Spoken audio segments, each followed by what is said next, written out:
Coach, what words do you have for the team after tonight's game? My words were that there weren't too many words that I could share with them that were going to make them feel any better than they're feeling right now. So it's a tough game. It's we dug ourselves a big hole there in the first half. I thought we got off to a reasonable start at the very start, and then there's something about games sometimes around that 20-minute mark where we start to get real pessimistic and real sort of almost nervous, and we get a little bit away from the things that we do well.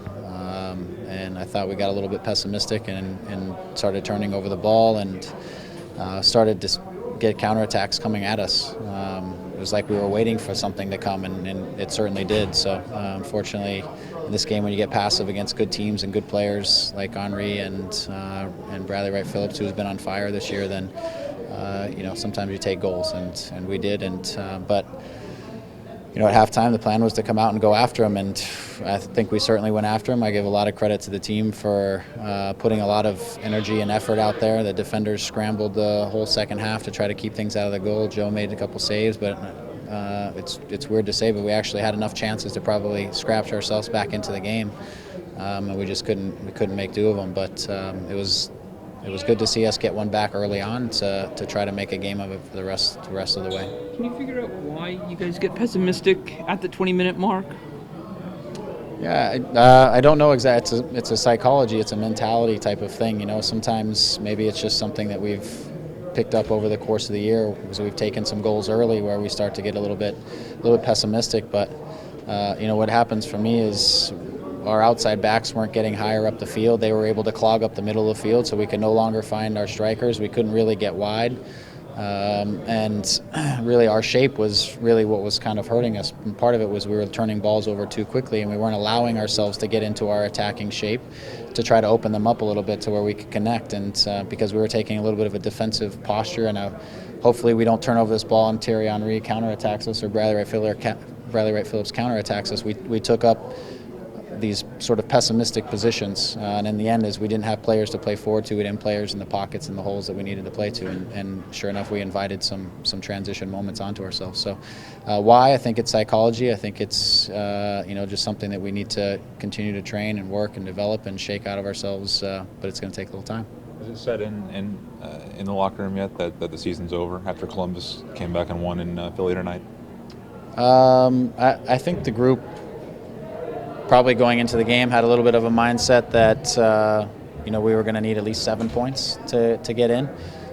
So I think when they came in, regardless of the score, I think they had that feeling. And then we shared with a couple of them that Columbus had come back to win, and that was kind of the nail, if you will. So I think they're coming to grips with it. They're frustrated.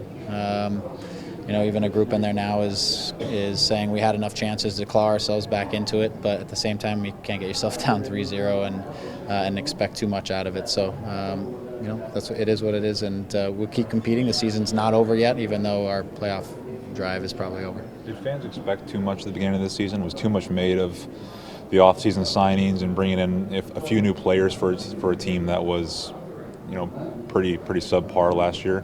Is there still more building that needs to be done? Yeah, I definitely think there's more building, but I think on paper there's a lot to be excited about for sure, but the MLS season, there's so many ups and downs and injuries, and there's so many things you can't predict over the course of 9 months that actually make up the body of work, which is a season. And these guys went through a lot of those things over the course of the year, and there's a lot of little points here and there that we maybe left on the table that we could be having a different discussion just with a couple of those. And I think maturity, learning how to win as a group is something you need.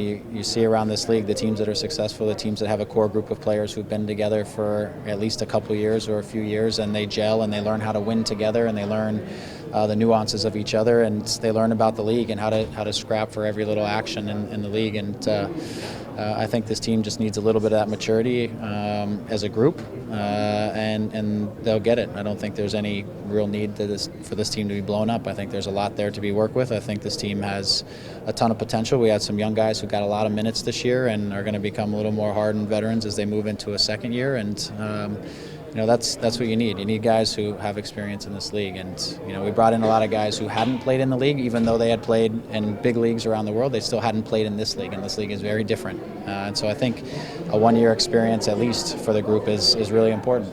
Did Thierry Henry do what you thought he would do tonight? You kind of mentioned that you thought he'd drift out on the left and play kind of as a winger in transition. He seemed to maybe play more centrally, just kind of pulling strings in the middle of the park. Were you not expecting that, or? He did. No, I thought he actually worked a little bit harder defensively as well to try to disrupt Michael. He chased him around a little bit and forced at times for Michael to play sort of under, not necessarily just under pressure, but actually chased and showed something that I don't think he always shows. Occasionally he'll do it, but I thought he was pretty solid at that. He played relatively close to Bradley White-Phillips so that they could combine with each other, and he kept playing. What we were having a hard time with is he kept playing centrally in the pockets and in the gaps and in spaces in between sort of our midfield line and our back line, and we were trying to negotiate those spaces a little bit, especially early, midway through the second half, and they kept finding an extra player in the midfield. But Thierry's this very smart player. He'll find his way throughout the course of a match and where the spaces are and where he can do damage to the opposition. So he just adapted in the course of this match, and of course he found his way.